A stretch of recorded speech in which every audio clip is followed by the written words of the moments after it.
Bienvenue dans une biotech, une jeune entreprise spécialisée dans les biotechnologies. Carcidiag travaille sur une trousse de diagnostic pour le cancer. À partir d'un simple prélèvement sur une lésion suspecte, après quelques manipulations, on peut prédire l'évolution et l'agressivité d'un cancer.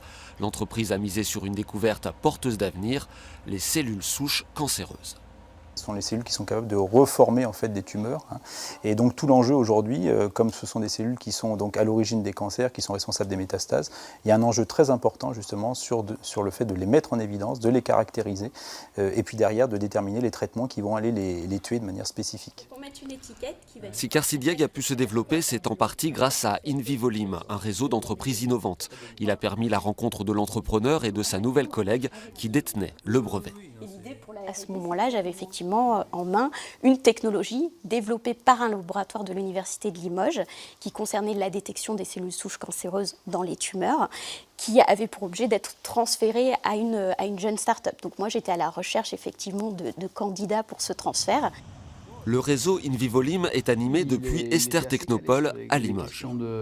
De qualité de normes et notamment appliquées aux dispositifs médicaux. Donc, le groupe fédère des entreprises de la santé, mais aussi de l'environnement ou même de la cosmétique. Il s'agit d'être plus visible de l'extérieur, en France et à l'international, mais aussi de faciliter les échanges. On va essayer de se nourrir les uns des autres de nos propres réseaux, de nos propres compétences, pour en faire quelque chose qui soit grandissant pour l'ensemble de nos entreprises. Et de nos universités, parce que, encore une fois, je parle d'entreprise, mais c'est l'ensemble des acteurs qui est touché.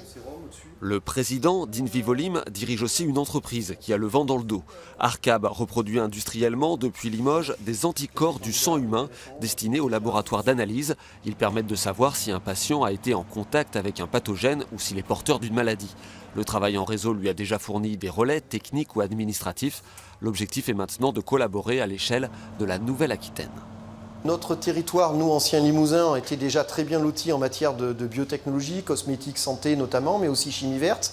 Par contre, on avait peu d'acteurs qui sont nos clients potentiels, qui sont les sociétés qu'on appelle medtech, ou les pharma, ou les sous-traitants des industries pharma. On peut les retrouver à l'échelle Nouvelle-Aquitaine, alors qu'on ne les trouvait pas à l'échelle du Limousin. Le réseau de la nouvelle région est en train de se structurer, mais avec leur expérience en la matière, les entreprises de l'ancien Limousin y occupent déjà une place de choix.